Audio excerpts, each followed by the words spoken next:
So welcome to a panel about the first 1,000 days of life. Vikas, who everybody knows, asked me if I would put together and moderate a panel about early childhood development, and I said, is it okay if it has nothing to do with schools?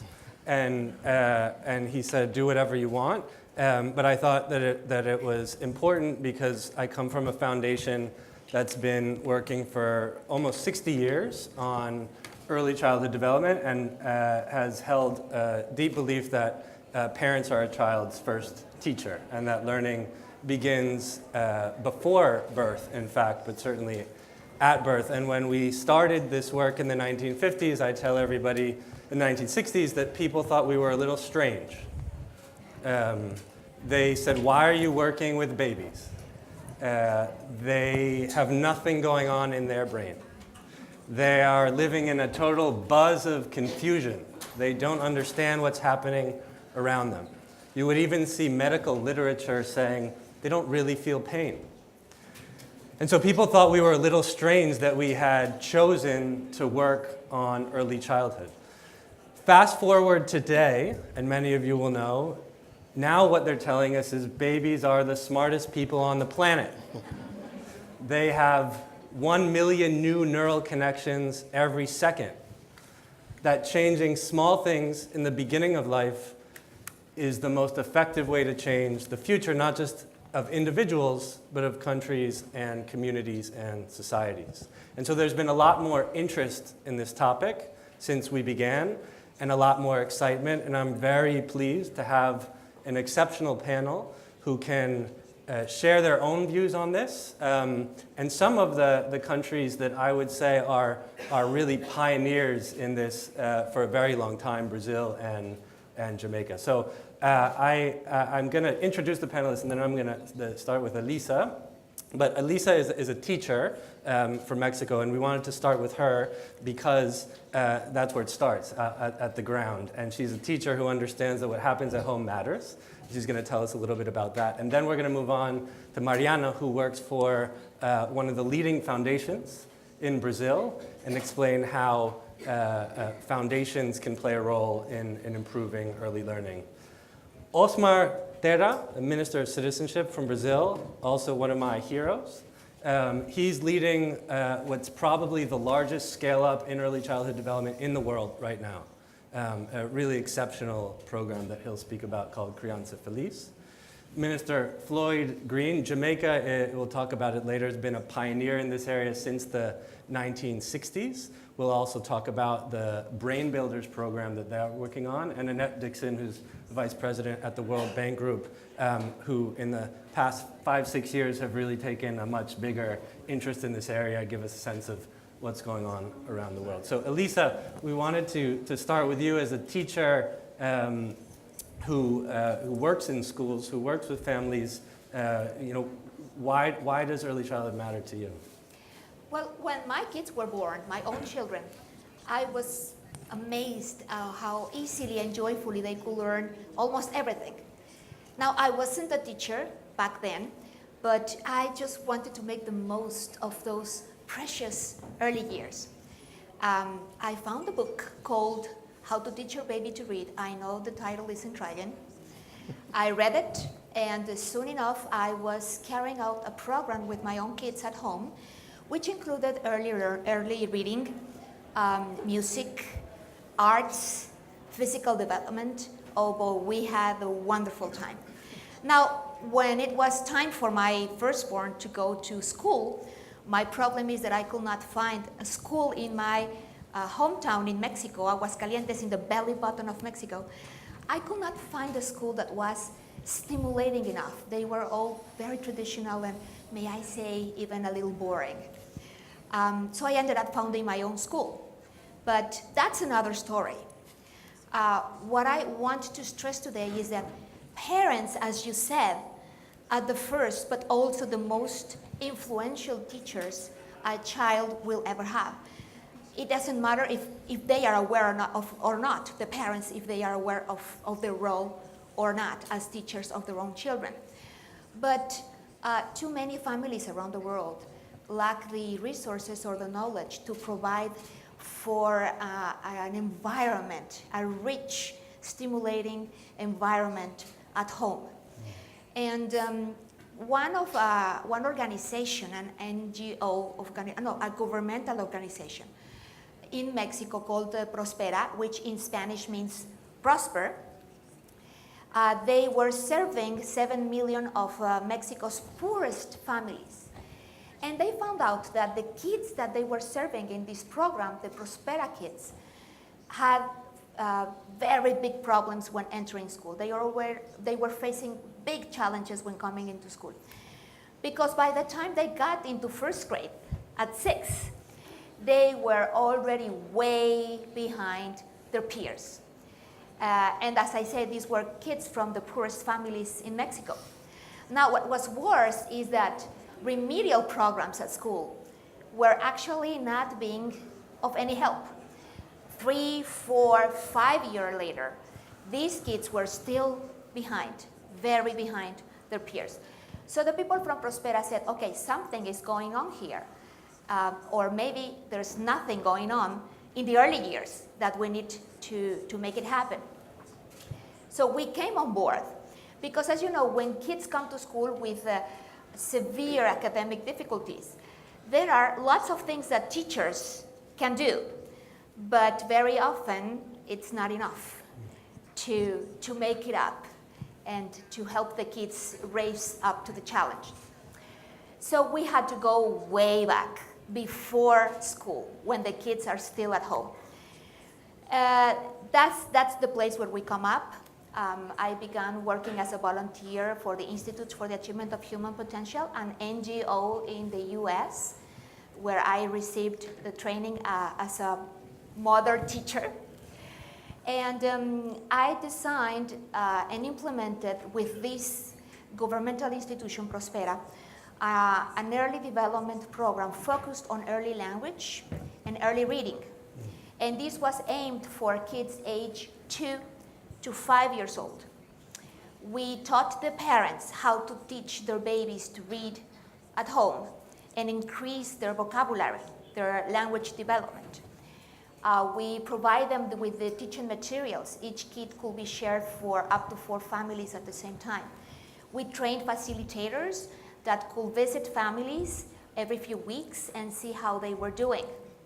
Now, right now, it's very early stages, and we are facing some political problems with the program, but we have already been seeing some results. Some of the kids are already reading some single words, but what is most important, parents and grandparents are spending quality time playing and teaching their own children. Now, I am assuming, of course, that we are taking care of the basics, that kids have a loving environment, that they have good nutrition, good health care. But if at the same time that we are taking care of all these basics, we also take care of building their brains, why not? I think that the first 1,000 days of a child's life is the magical time where most of brain development happens. And to do things the same way that we have done before, to leave this critical period to chance, just because we don't know how to do better or because we are afraid, out of habit, out of ignorance, is just not acceptable. We need to change these things. We need to provide these learning experiences for kids to really build their brains and reach their full potential. Thank you. I forgot to mention, I asked each of the panelists to send me a picture. This is your picture. If you could just say a couple of words, why this? What does this picture mean to you? Well, these are kids from my own school, and these are younger than 3. They are 1, 2, and 3 years of age. And in this picture, we're just enjoying reading. Reading, of course, a reading program, a good reading program, is not only teaching your child to read, it's also reading with them and making reading the most enjoyable experience for them, reading and playing. So thank you, Lisa. Mariana, I'm going to turn to you. You talked a little bit about ignorance being one of the barriers, people not knowing what's going on. And you guys have done amazing work as a foundation trying to inform and inspire people all over Brazil because you identified the same barrier. Could you talk a little bit about how you've gone about doing that, some of the results that you're getting? Yes, thank you, Michael, for the invitation, and thanks everybody here. It's an honor to be part of this amazing panel and of this event. The Maria Cecilia Foundation is a family foundation based in Brazil. We've been around for over 50 years. But we were not that smart, so we didn't figure it out back then that we would focus on early child development. But because we had a good cause. Maria Cecilia was actually a 13-year-old girl who died of leukemia. So her dad created the foundation to focus on science, on hematology and labs, and actually really raise the bar of the issue in Brazil with a lot of infrastructure, with a lot of research investment, and really we can see that less and less kids have that same problem that Maria Cecilia had years ago.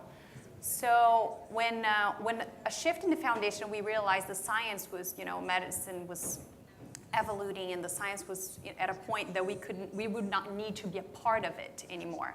We decided to change the focus. And that's when we had a whole conversation with society leaders and people from the family to focus on something different. And that's when we were waking up for the early child development importance and how much it was underrated and how much there was a role to be played in Brazil in terms of informing, like Michael was saying, but also doing more. So when we started this in 2007, the main goal was to get the science and translate that science to people and make that easy, make that simple, make that part of what Elisa was saying, which is we as parents have such an important role. But if we're not aware of that, we may miss a chance of acting as such in a more effective way. So the whole point was to bring that science-based evidence to information that anyone can use anywhere in any home, no matter what social class. And that was the main focus in the beginning. But then we realized that if we did more, we could actually affect more people. And so when we're talking about scaling things up, you're not only going to be able to talk to the people directly. And we realized that we needed to talk to main people and stakeholders that had influence and that would be able to bring up public policies that would support the cause in a more structured way for the country. And that's actually when our hero here that I shared that thought with Michael helped us in creating that whole infrastructure. And Minister Osmar has been a champion of the cause in Brazil. And Maria Cecilia Foundation is honored to say that it's been supporting him and his ideals from the beginning. And I think we've supported each other in establishing a lot of the programs. One of the first programs that we established was a training course at Harvard for key stakeholders, like I mentioned, from different areas of society. So we're talking about taking public leaders, public policy leaders. We're talking about taking social entrepreneurs and leaders and influential people, but we're also talking about taking private sector leaders.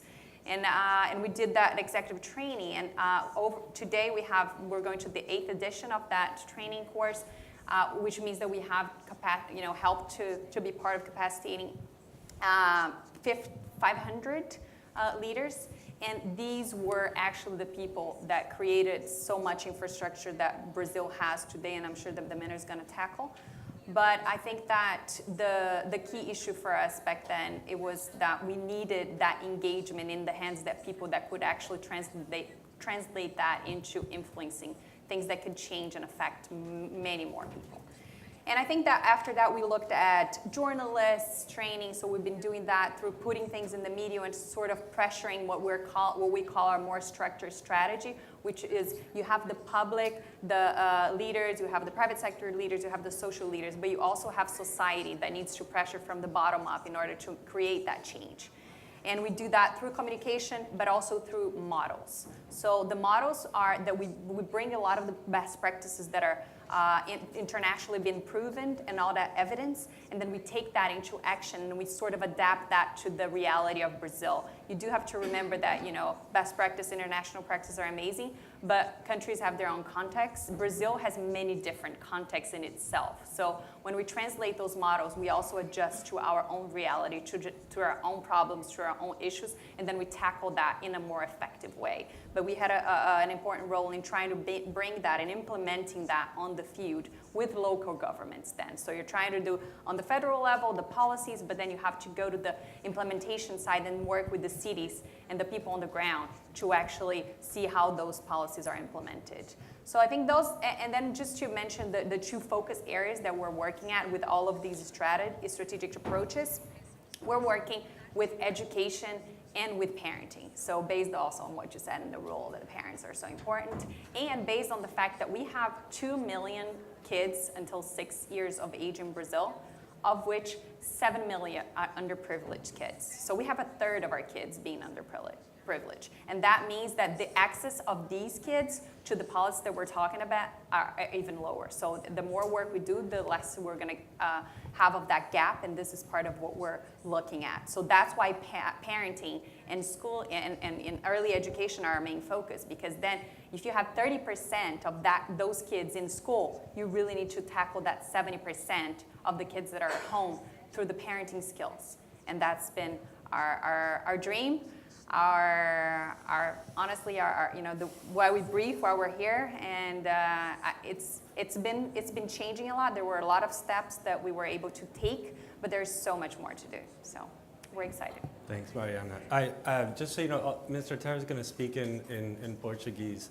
But before he speaks, I'm just curious. I mean, it's an education conference, and people hear about Finland a lot. Have you heard about Finland a lot when you think about education? And I've even heard that sort of Finland is gonna export education. So we had breakfast this morning with Minister Terra, and I said in the future, 10 years from now, you know, Brazil should be exporting early childhood development. Brazil should be known in this way. And he's going to talk about what he's done, and it's really special. I predict that you will see in this field in the future it will become a landmark, and you'll remember what you heard today. Mariana talked about dreams, and Minister Terra has been making many people's dreams come true. I think it's only been going for 24 months, a little bit less than 24 months. Is that when we started, right? A program called Criança Feliz. So it is a home visiting program where people go to the homes of pregnant women and babies and toddlers and work with the parents. And Minister Terra came to us and said, I have 3.7 million children who are getting a cash transfer, under 3 years old. And these are the poorest families in the country. And I want to add the home visit to all of them. And we actually said at the beginning, that's a big number. Maybe we should be a little bit more modest. And he said, no, that's the number. And so we started on this journey supporting him and his team. And in a very short time, it's already scaled up to about 500,000 of those kids. I think that they've hired in the range of 12,000 home visitors. And it's moving forward and forward. And it's one of the biggest, most exciting scale-ups, and particularly that led by government, which we think is central. So Minister Terra, please tell us about how you're making our dreams come true.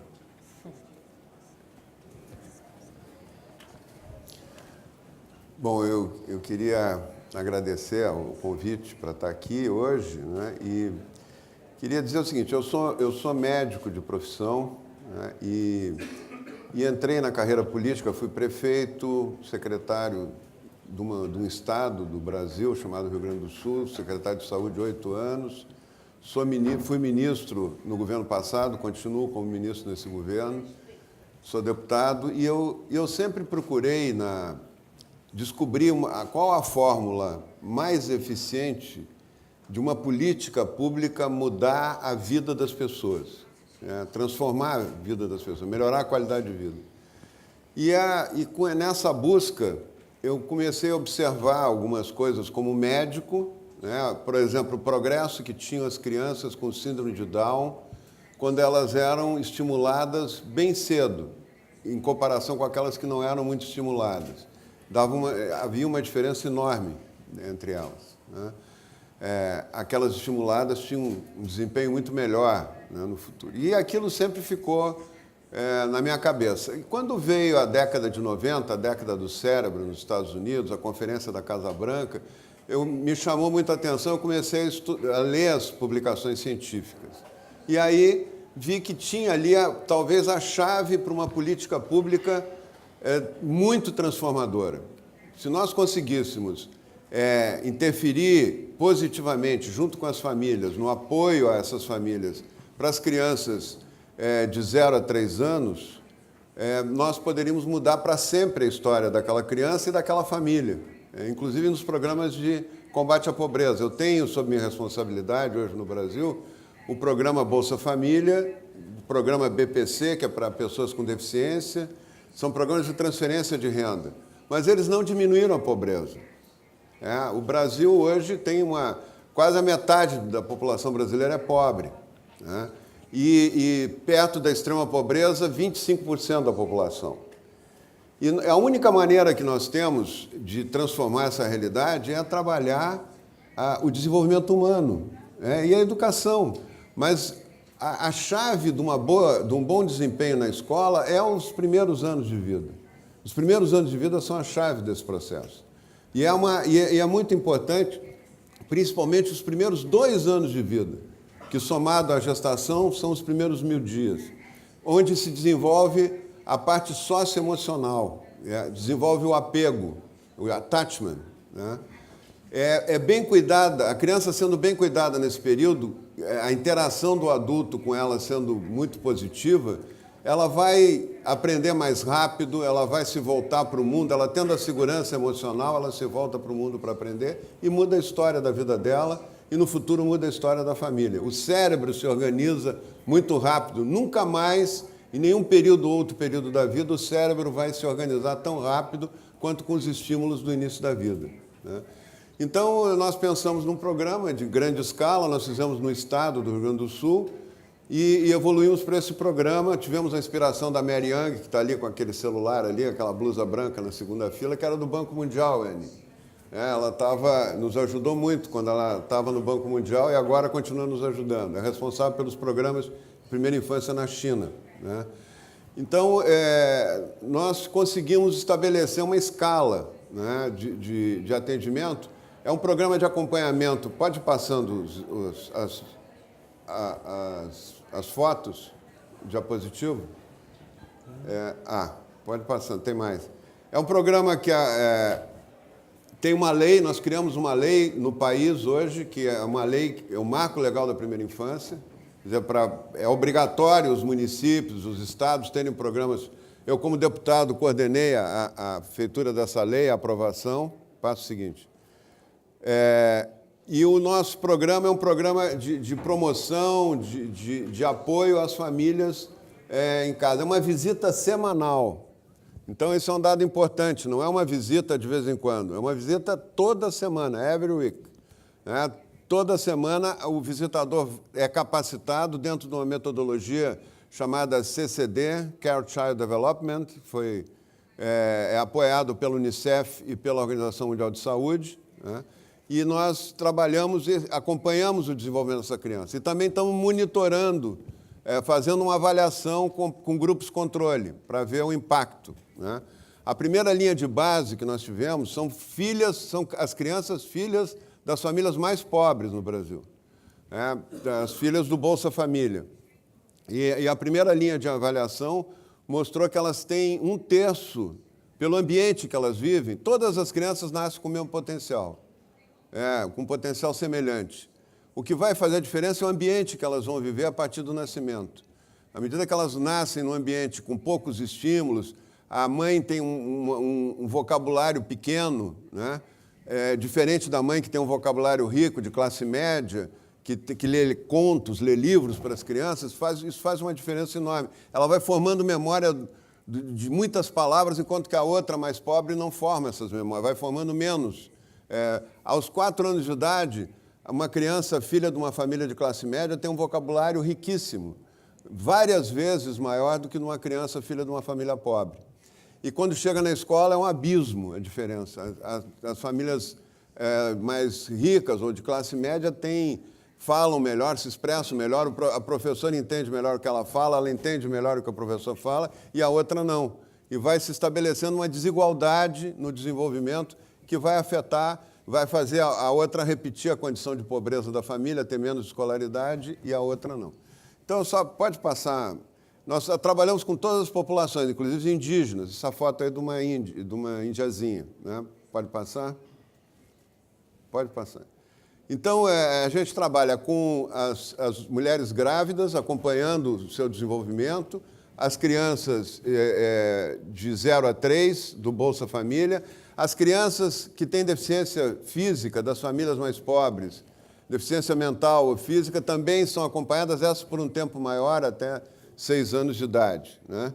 E as crianças que não têm, estão abandonadas, não têm pai nem mãe, também são acompanhadas em abrigos até os 6 anos de idade. Pode ver um outro? Então, nós temos aí cerca de 542 mil famílias que são visitadas toda semana. A nossa meta é chegar a 1 milhão esse ano e chegar nos 3 milhões que o Michael falou no final do governo, né? Nós estamos trabalhando para chegar lá. E estão acompanhando com pesquisas longitudinais. Temos juntos, entre supervisores e visitadores, já 20 mil pessoas que já estão trabalhando no programa. Devemos dobrar isso esse ano ainda para 40 mil. Né? Passa o seguinte. Aí eu vou passar, para terminar, eu vou passar um filme para vocês, que é um filme que mostra como o programa atinge as pessoas mais pobres. Vocês vão ver uma criança com deficiência mental, numa família em que a mãe faz um desabafo, diz que os vizinhos tinham medo de visitar a criança por causa da deficiência mental dela, né? E a mãe faz um depoimento muito emocionante aí, para encerrar. É um vídeo de 1 minuto.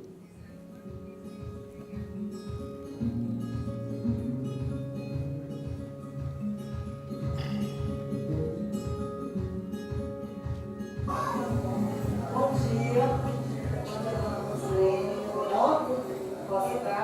Obrigada.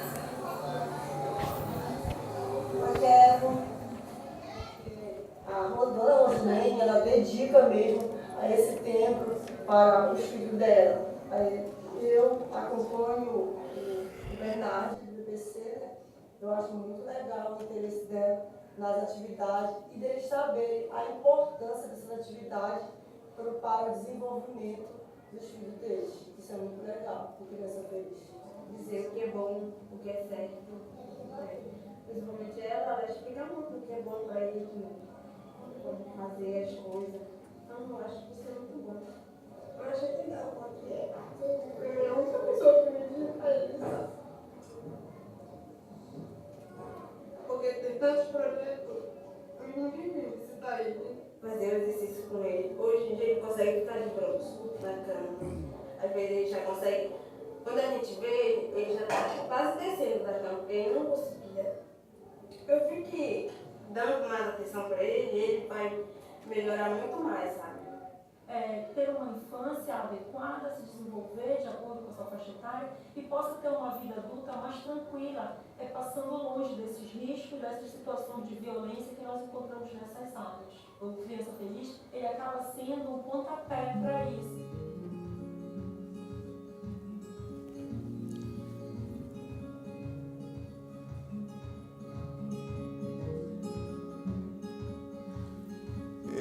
Eu só queria fazer uma referência. Para nós foi muito importante, o governo tem o orçamento, né, para trabalhar o programa, mas sem as fundações Maria Cecília Soto Vidigal e Bernard van Leer, dificilmente o programa teria saído do chão. Porque eles foram em pontos estratégicos, momentos estratégicos para o programa avançar. As duas fundações foram muito importantes para nós. Eu só queria fazer essa referência também. Obrigado. Just before we move on to Minister Green, you saw this woman crying in the film. And when I went on a home visit in Brazil earlier, last year now, and I asked one of the women, sort of, do you like this program? Why do you like this program? And she had a similar reaction. She explained all the things that she was learning, but she said, no one comes to visit me. I'm alone here, but through this person, I'm now connected to the world. And I come back to it later, but I think that effect on the caregiver themselves. So I have a 5-year-old daughter, and I've been doing this job basically since she was born. And we have all of the resources that we need, and we're still battling. So I can only imagine what it's like if you're a single mom, you got a couple kids, a couple jobs. And so I think one of the things to keep in mind, and that Criança Feliz does really well, is early childhood is not just about the baby, it's about the person who takes care of the baby. And just very grateful for the political will, the political leadership that Minister Terra has shown. Could you put the black and white picture up? Minister Green and I just met for the first time, but I explained to him that the first project that we ever did was in 1964 in Jamaica. And this is a picture from that project. And since then, it was with Dudley Green, who's sort of a famous Jamaican educator. And Jamaica still, to this day, is this little island, but there's still a source of so much innovation in early childhood development, in particular at the University of the West Indies. And we asked Minister Green to speak, not just because of that, because he's also showing political will, and he's going to talk a little bit about the Brain Builders program. And you can see there's a theme here, which is the Latin American, the Caribbean is a very exciting place for this particular topic. So Minister Green, please share. All right. Firstly, let me thank you for the invitation, and let me thank the Varkey Foundation for bringing us all here. It's always amazing to see how, despite our diversity, our different backgrounds, how some of the challenges are similar, and the mission is largely the same. So I'll tell you a little bit about Jamaica and our experience with early childhood and early childhood development, and where we are on our Brain Builders program, which is a new initiative that we've embarked upon. As you would have heard, we started fairly early. We got our independence in 1962. We are a small island, a developing country, and very early we started on trying to treat with the issue of access to early childhood education. Our children traditionally start school at 3 years old, and the government tried from very early to provide spaces for those children. But not only did the government do so, a lot of private individuals, teachers, just people in communities who had a heart and wanted to see children do well, started to open up these institutions to provide care for children. So very early in our educational journey, we dealt with the issue of access. And for a very long time, I think we could boast that we had 98, 99% of our children that were 3 years old going into some form of educational institution, some form of early childhood development center. But then we had to take another look, because we were dealing with the issue of access, but we were still having the problem of quality. And we were still having the bigger problem of the performance of our children as they go on the educational journey. We did a groundbreaking study in relation in about the 1980s that looked more at quality, looked more at stimulation, but importantly, it did a tracking of the students, of the children. So it intervened in the lives of a number of children, providing stimulation, providing nutritional support, and then tracked them for 20 years. And we recognized that those children that we intervened in their life and did the tracking, that they did 25% better than the children that there was no intervention. So we again looked at the quality of our early childhood system. And we decided now, from a government perspective, to take the approach of moving with laws and regulations. So we had the access, but again, what was the quality? So we started something called the Early Childhood Commission, where we actually passed a law in 2005 to mandate that there were standards that these early childhood institutions would have to live up to. We did 12 standards based on the research that we knew in relation to stimulation, nutrition, safety, play that if the schools were enacting those standards, then the children's outcomes would be better. We also set up something that we call the National Parenting Support Commission. Again, to work with parents, to work with these schools, and to see if we could raise the quality. So now we're about 14 years into the Early Childhood Commission. We've gone a significant distance. Clearly, when we started, there were no schools that were registered. We started a registration process and said that schools had to reach at least 50% of the standards for them to be registered. And now we can say almost all our schools are registered. Now we want to move them from registration to actual what we call certification, where they have the entire 12 standards. And that has been a long journey because, again, the resources at this level is sometimes difficult. But as we went through that journey and as the research, we looked at more research, we realized that while it's good to intervene at 3 years old, maybe we were intervening too late. And again, more of the research is pointing us in the direction of that first 1,000 days. And we recognize a number of things, not only in rural Jamaica and in poor households. What we saw happening right across the country is that much earlier, children were going into formal spaces. So largely because of single-parent households, we found a lot of our middle-income earners were sending their children into paid daycare facilities.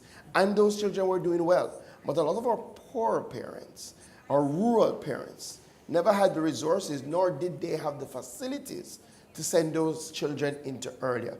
So what you would have happening, these single parents, from as early as 6 months, and sometimes earlier, they had to be back out into the working world, leaving their children in the care of normally grandparents, normally extended siblings, and not getting the stimulation that they needed. So we decided last year, from the government perspective, to set up daycare centers, but we never wanted to call them daycare centers because they're much more than just caring for the children during the days. We have started to set up brain builders, which the government completely pays for and gets early childhood professionals to go into these centers. Parents can bring their children as early as 6 months into these centers. We deal with nutritional support. We deal with stimulation in the truest sense of the word. As I said, we have specialists in those centers. And I guess one of the big things is that it's completely free. So we've started to target especially our rural communities. We started to work with some of already our primary schools that are government run. And we use those spaces. We retrofit them to ensure that they can care for our smallest children, and we have our children come. We've already set up now 20 of those centers. Clearly it's early in terms of being able to assess, but anecdotally, one, the mere fact that the poorest among our population now have somewhere to bring their children to at this earliest stage, the reviews have been amazing. And clearly as a government now, what we're looking to do is to see how we can channel more resources. Our aim is to set up 126 of those centers by the end of this year, and then hopefully with the help of foundations, and I think the Brazil model is a very good model, and our other international partners, and I'm happy to be sitting beside the World Bank, we can expand this program even quicker than we expect to. Thank you, Minister Green. So moving to the World Bank, but also important to note that it's from New Zealand, who is also a leader in early childhood development that we don't hear that much about, and I think it's also appropriate to say has been an important leader in the last few weeks on other very important issues. So the World Bank, hearing what these countries are doing, and I know that former President Kim was very keen on human capital, and you've begun to do a lot more. How can these experiences help to inform work all over the world, and what role can the bank play in that? Well, just to come back to your first point, I have to tell a story, because at the World Bank I work with people who are really smart, well-trained. Just about everybody I work with has graduate degrees from the best universities in the world. I even work with people who have 2 PhDs. I'm not sure why you'd do that. But, so I always tell people I'm a graduate of the best early childhood development program in the world. And in the 1950s, a program started. It's still going, and our grandchildren are also graduates of it. And it's called Play Center, and it's play-based early childhood development. But the real magic of it is it trains the parents, actually, who run the programs. And for my mother and father had no high school education. They grew up in very poor, dysfunctional families. And in many respects, Play Center changed the destiny of my family and broke the intergenerational poverty that my parents had grown up in. And so we all, both me and my siblings, all grew up to actually have, I think, great productive lives as a result of our early experience. So I'm a huge fan, don't need to be convinced. But in the last decade, we really started to scale up our work in early childhood development. We've essentially tripled our work program in this area, and we want to do even more, because I think the evidence is so compelling that focusing on not just the first 1,000 days, but everything that happens in the family. And it starts, of course, preconception. It starts with the conditions into which children are conceived. I've just come from Pakistan, which this week had a human capital summit. And this is a really important inflection point for Pakistan, because Pakistan is a very large, growing country and has some big challenges. Nearly half its children are stunted, which is a huge challenge, but this is something that can be changed with a lot of action quickly. We've got great success stories of countries that within less than a decade have substantially reduced stunting. But one number that stuck in my head from Pakistan is that for girls that get married before the age of 18, she has an average of 6 children. And that is, as we know, it's too young to be having children. And we really need to help empower girls and women to plan their families when they're in their best situation to take care of their kids, because it's those kids that have the toughest start in life. And so a lot of what we're doing now is really working across maternal, child, adolescent, health and education, bringing social protection, education, health all together to really support families. And because I think we all appreciate that the family is the most important social institution for human capital accumulation. And last year alone, our financing in this area was over $2 billion. So we really want to do a lot more in this space. And the reason it's important is it's not just the right thing to do, but it actually helps countries to develop. We have so much evidence now that helping children to improve their health and education outcomes helps them to become fully productive members of their society. And that's why we're actually measuring the health and education outcomes of countries, and we're ranking them on a human capital index so that countries can see if they actually develop the potential of their children, their country will actually grow and develop faster. So a country that's halfway between 0 and 1 on the index is losing about 1.5 percentage points of economic growth a year that could be generating better living standards for the population. So it's actually a really compelling case to do more in early childhood development. Thank you. I'm going to open it up to questions. I'm going to give you a moment to think about it and maybe get some microphones around. But while you think, I want to ask one question of my own. So you've all given very compelling reasons to invest in early childhood development, and I share them and understand them. But I often come across leaders who will say to me, I didn't have it, and I'm fine. I didn't have early childhood development, and I'm okay. Why should I do this? What do you say? I always, I always speak, especially when I go out into my communities, about the basic concept of building a house, and the fact that the stronger the foundation is, the stronger the house is.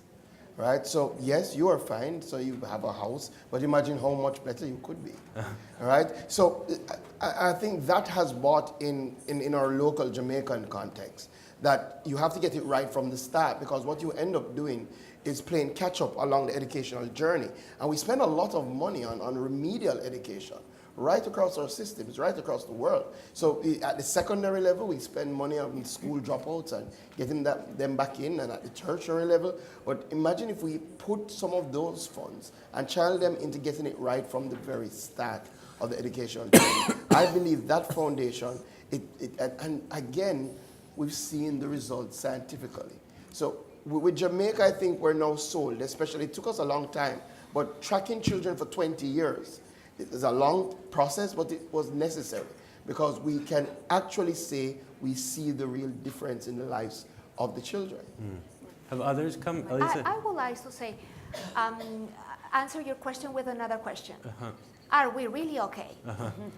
I think that we have a reading crisis. And I think that our education systems are fairly efficient in teaching kids how to read and write, but they are not effective in creating readers. We really don't have a culture of reading. And reading instruction, it's maybe one of the areas in teaching that has changed the least. We are basically teaching our kids to read the same way we have been teaching them for more than 500 years. If you take a look into how kids learn to read in the Renaissance, it's pretty much the same. I came across a book, a textbook, on how kids were, the kind of textbooks that kids used to learn to read at that time. And it's, you know, the letters, and then syllables, and then small text, and it's phonics-based. I think that we have been teaching kids too little, too late, and too badly. And I think that maybe one of the reasons of this reading crisis that we are going through has to do with when and how we teach little kids to read. And that's just reading. Can I just ask you, just paint a picture. So, president of a country says that to you. And you probably can't say, are you really okay, in this case? So what do you say? Well, you know, I'm really struck by how few leaders of countries, finance ministers, actually understand the brain development. I had a conversation a few years ago with the prime minister of a country, and they were developing, and they had oil, so they were looking at how to invest their oil, and they were thinking as they were developing that they needed to actually add more school years to their compulsory education system, and they were going to put an extra year in high school and make that compulsory. and we had a long conversation, and I persuaded this prime minister at the end that actually if he added the year at the front end, he would get so much more impact for the same amount of money. And he said to me, you know, I've really learned something from this conversation I didn't know. I didn't think the World Bank had anything more to teach me, but actually I think it really brought home for me that policymakers just do not know. And we have, I think, a real responsibility to try and help inform them. And that's one of the reasons we've actually done this index, because this index looks at things like, are children surviving until 5 years old? Because there's about 30 countries in the world where that's still important. Are they stunted? I mean, I think you mentioned Dr. Kim, our previous president. I think he did a huge service to the world by talking about stunting when he went to meet leaders of countries and telling them what their rate was. They had no idea what it was and why it was so critical for the development of their country. And then lastly, of course, is the learning outcomes that children have, because for years we've been measuring the numbers of kids we get into school, but not what they're learning. And so now I think when countries start to look at, you know, in some cases they're getting only half the years of learning of the years that kids are in school. And when they start to think about what they can do about it, they have to work backwards to even really focusing on the early years and the importance of development in the early years in order to change that. I just want to turn to the audience, and I see our resident journalist, Jenny Anderson from Courts. It is on the record. What would you like to ask? Thank you for introducing me, Michael. I appreciate that. My question is about innovation. What's so interesting about the programs you all are talking about is they're all quite old. So the Jamaica program, Perry Preschool program, Abecedarian, a lot of these programs came out of the 70s. And perhaps it's that they're so effective that we don't need innovation around it, but I'm curious what you all see in this supporting the caregivers, caring for the caregivers space that's new and different that you're excited about. Thank you. And let's just take maybe two more because we don't have that much time that we can answer them all at once. You got two over here. And then whoever would like to. Yeah, it's just a really quick. I think what you mentioned about Ms. Guerra Cruz, what you mentioned about the culture of reading versus just reading. I guess in this time where there's so much competition for young people's attention from screens, et cetera, how do you actually cultivate a culture of reading that is able to compete with the way the world has developed since your organization started? Hi, my question is, what are the criteria needed to extend the program in other countries? The criteria? Yeah. Okay. So three questions. Do we really need innovation or not in this space? How do we compete with the tablets? My daughter just found a tablet and has made it hers, so I'm dealing with this at home. And what are the criteria to take these kinds of experiences to other countries? Who'd like to take on one of the questions? Não, eu acho que, em primeiro lugar, eu acho que qualquer política pública, inclusive política, principalmente uma política voltada para a primeira infância, tem que se basear em evidências científicas. E não havia evidências científicas que dessem base para uma política pública na década de 70, nem na década de 80. Isso começou a aparecer no final da década de 90. Então, é uma novidade. Em termos de política pública, historicamente falando, é uma novidade. Né? Porque nós estamos trabalhando com sistemas educacionais que têm 100 anos. Né? Então, eu acredito que há uma mudança nisso. E outra coisa é trabalhar isso com a população mais pobre, né? Porque quem tem iPad em casa, já está com um grau de informação, mas se tiver ainda o apoio emocional, né, de quem cuida, já tem um grau de diferenciação grande. O problema lá no Brasil, por exemplo, é que só 8% das crianças mais pobres, que vivem nas famílias mais pobres, desses 3 milhões que vivem nas famílias mais pobres, têm ou uma revista ou um livro em casa. Só 8%. Né? E dificilmente... Aí começa uma desigualdade enorme, porque o impacto que tem o vocabulário, a mãe lê um conto para a criança é enorme. Estudos longitudinais mostram isso, eu tenho essa base de dados, se vocês quiserem. Né? Faz uma diferença enorme na escola. E depois, falando em desigualdade, na presença do Banco Mundial aqui, quando chega à adolescência, o fato de uma parte da população ter acesso à banda larga e a outra não, também é outro abismo. São vários abismos que vai se estabelecendo ao longo da vida que mantém a desigualdade, mantém e até amplia a desigualdade, porque quanto mais tecnologia tem, pior fica a desigualdade. Né? Então, eu acho que nós temos que pensar não numa população uniforme, numa população que tem diferenças muito grandes, desigualdades muito grandes. Né? Michael, on the innovation, I think that it's important. I took this job 5 months ago, and one of the things that struck me, speaking to the people and my stakeholders, was a doctor that told me it's so important to do the basics. And I think that we, on early child development, we have to remember that all the time as we tackle innovation.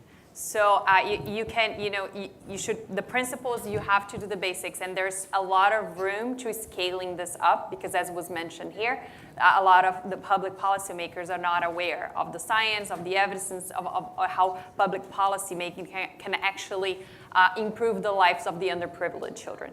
But then also on the models that we test and that we're developing, we are always putting innovation and testing innovation to the limits, because we want to look at the new methodologies that are possible to actually bring more evidence and add that to whatever we have at the moment, and to keep that track going. I think that the world today is looking at technology, at AI, at data integration. How can we use that as systems to actually have more effective approaches to this? But then what we cannot escape and we cannot get out of is that we're talking about one child, and we're talking about the purpose of changing one child to change society, and that's what's the beauty of it. And then on the books and the literacy, I really think that when we talk about education, and maybe we're not going to get rid of talking about education in this session, I'm sorry to disappoint you, Michael, but in Brazil, for instance, there's a lot of resources, official resources. A percentage of the budget from the federal government and from the local governments goes to education. So there's a lot of money in education in my country. There is a lot of social private investment resources for education. So on both fields of the streams of society, there's a lot of resources in education. What we advocate from the early child development perspective is that if you have the basis, you have the readiness to learn. And once you have the readiness to learn, you are not going to get rid of that book. And even for the underprivileged, there's a better chance that he's still going to have the technology and the influence of that, but he's still going to be able to enjoy that novel. I'm going to end with you because you start with the teacher, you end with the teacher. But let's just get a couple answers from Annette and from Minister Green, and then give you the last word, and I'll close it up because we're almost at time. Great. I just want to underscore the point about inequality. The countries that do well don't have this long tail of kids who are left behind. So reaching the poorest is an absolute precondition for the development of a country overall. Secondly, on innovation, there is a lot of innovation in developing countries. It always amazes me, and it's great. And some of it can be scaled up. It needs to be evaluated, but it's no substitute for doing the really basic, important things around stimulating children. I've been really amazed in my home country, New Zealand, going back to basics. There's a campaign in New Zealand to get kids to get parents to talk to their kids more. Talking matters, it's called, because the size of a child's vocabulary when she hits school makes a big difference as to how ready she is to learn to read. So it's technology is great, but there are some stuff that can be done in any situation, including the poorest countries on the planet. Yeah, I think innovation is key, and the reality is that in our education system now we have to more quickly innovate and change and adapt to the changing environment. So for us, we went about 30 years, 40 years with no innovations. And then come 2005, we started with our Early Childhood Commission, and that was our first step really in relation to early childhood development. And now that we had the teaching, we had the research, but then what you have seen is that the pace of innovation has come much more quicker. So after that 2005 innovation, then in 2009, we developed the National Parenting Support Commission, again, with the learning that you need to directly support parents, and that parents, some of them generally don't know how to be parents. So you have to find a way to intervene, and we have what we call now a parent mentoring program, where we choose a parent in the community that's doing well and use that parent to help other parents. And now this innovation is our latest with the Brain Builders Center, to actually have places where parents can bring their children earlier. Where we want to go now is that there's a lot of research now on adverse conditions at home, and whether we need to be screening when they go into the doctors for the sort of environment that they're being brought up in, and whether there is a model that you can ask certain questions and see the environment and then intervene. There's a lot of exciting studying coming out of the United States in that regard. I think that's where we're going. In relation to the tablets, my own experience, anecdotally, is you don't try to compete. You use it to enhance. So, quite frankly, I have a 6-year-old. What we had to do with him and his tablet is that it has to be 50-50. 50% games, 50% educational activity. What you find is that they're so taken to it so quickly that you can use it to enhance their learning capabilities, especially in relation to things like reading. And scaling up, especially as a developing country, we're here to help. No one size fits all, but we have a lot of information, we have a lot of study, we have a lot of good people who would be willing to help to provide that information. I can give you some websites after. You get the teacher gets the last word. Okay, so one of the reasons that we are apparently losing readers to tablets, it's maybe because we didn't really have many readers to start with. And I think it has to do with the way we're teaching kids to read, when and how. And that's also one of the reasons that many kids are in school, but they are not really learning what they need to learn. So what will I do? There's no easy solution, of course, but it's to make reading easy and enjoyable. I think it has to do with reading comprehension. So if we can teach a little child to read when it's the easiest for them, because reading is language and little babies are prone for language. Just imagine what we can do if we can really get every child in the world to achieve his or her true potential. Really, there is no limits of what we as a society can achieve then. Thank you, Elisa. So I'm going to close. We think it's a very exciting moment. There's a lot of momentum, but the need to do the kinds of things that are happening in Brazil and Jamaica for the more than 250 million children around the world who are not reaching their full development potential. I think, how do you do that? That's where the innovation is required. How do you deliver it in a way that has high quality? And so we've been asking ourselves at the foundation, what makes that possible? What are the preconditions for that to occur? And it's a very common thing to say, but we've been talking a lot about leaders and their teams. And I think what we've put here are some examples, and leadership not being a title or a position of authority, but people who can mobilize thousands of other people to solve a problem that's important that nobody can solve on their own. And it sort of occurred to me that that's how we constructed the panel. And it reminded me of a mentor of mine who would always talk about the story of Joseph from the Bible. And if you use this in Jamaica, you gotta cite me. So, Joseph was known as a great interpreter of dreams. And he told me this story when I was taking over as the CEO of this organization. And he said, there are people who can dream, there are people who can interpret dreams, and there are people who can implement dreams. There are very few people who can do all three of those things. And those are great leaders. And I'm very pleased to have 5 of them on the panel with us today, so please join me in thanking them.